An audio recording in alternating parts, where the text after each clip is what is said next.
Saya Mary akan memulakan perkongsian dengan domain binatang. Saya telah memilih 5 jenis binatang, iaitu kucing, anjing, buaya, ikan bawal dan monyet.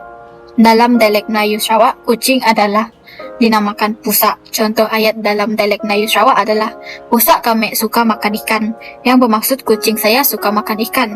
Yang kedua adalah anjing. Anjing dalam dialek Melayu Sarawak adalah asu. Contoh ayat dalam dialek Melayu Sarawak, nya asu Pak Haji no makan manok ya, yang bermaksud itu anjing Pak Haji yang makan ayam itu. Yang ketiga adalah buaya. Dalam dialek Melayu Sarawak, buaya dipanggil boyak. Contoh ayat dalam dialek Melayu Sarawak adalah, kau dah nanggap boyak rah waterfront ya kah? Yang bermaksud, kau ada tengok buaya dekat waterfront itu kah?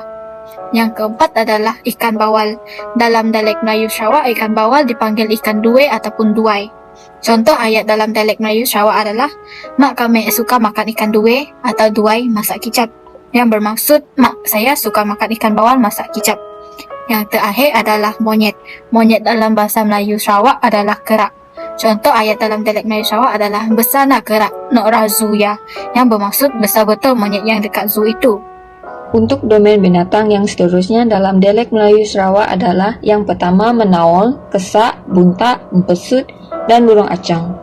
Menawal bermaksud burung helang. Contoh ayatnya, kacak burung nawal ya, yang bermaksud cantik burung helang itu.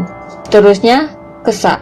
Kesak bermaksud semut api merah. Contoh ayatnya, nang banyak kesak di bawah, yang bermaksud memang banyak semut api merah di bawah tu. Selain itu, buntak. Buntak bermaksud belalang. Contoh ayat, biak ya suka lu nangkap buntak rahsia, yang bermaksud budak itu suka betul tangkap belalang kat sana. Kemudian, empesut. Empesut pula bermaksud ikan lumba-lumba. Contoh ayat, sidak lumba mare, ada nanggap empesut, yang bermaksud mereka luman semalam, anda nampak ikan lumba-lumba. Akhir sekali, burung acang. Burung acang bermaksud burung merpati. Contoh ayat, bahaya lu tak burung acang ya, yang bermaksud bahaya betul tak burung merpati itu. Bagi domain keluarga, terdapat perkataan bala dalam dialek Melayu Sarawak yang bermaksud sanak saudara. Contoh ayatnya, rumah nenek penuh dengan sidak bala masa hari raya. Kedua ialah perkataan cucu, yang juga bermaksud cucu dalam bahasa Melayu standard. Contoh ayat, cucu kami suka dengar cerita Pak Nek sidak ya.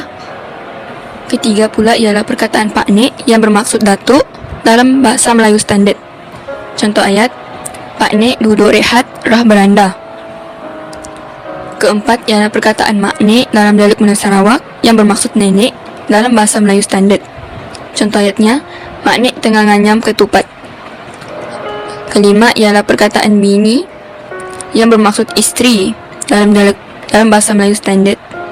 Contoh ayatnya, bininya tek seorang guru. Selain itu, dalam domain keluarga juga terdapat perkataan gerek yang membawa maksud pasangan atau kekasih. Contoh penggunaan kata gerek dalam dialek Melayu Sarawak ialah, mun ada gerek ya, ajaklah datang jumpa mak. Dalam bahasa Melayu standard yang bermaksud kalau dah ada kekasih, ajaklah datang jumpa mak. Yang kedua pula ialah perkataan mentua yang bermaksud mertua. Contoh penggunaan kata mentua dalam dialek Melayu Sarawak ialah, untung benarnya dapat mentua nok baik, yang bermaksud beruntung sangat dia dapat mertua yang baik dalam bahasa Melayu standard. Yang ketiga ialah perkataan laki yang membawa maksud suami. Contoh penggunaan kata laki dalam dialek Melayu Sarawak ialah, lakinya kerja rah negeri Perak, yang bermaksud suaminya kerja di negeri Perak dalam bahasa Melayu standard. Yang keempat pula ialah neksu. Neksu merupakan nenek saudara daripada pihak datuk atau nenek yang paling muda atau anak terakhir daripada adik-beradik pihak datuk atau nenek. Dalam dialek Melayu Sarawak, contoh penggunaan neksu ialah, neksu kami suka masak lauk kampung, yang bermaksud dalam bahasa Melayu standard, nenek saudara saya suka masak lauk kampung. Yang terakhir ialah Pak Ngah. Pak Ngah merupakan pakcik atau bapa saudara yang berada di urutan tengah antara adik-beradik.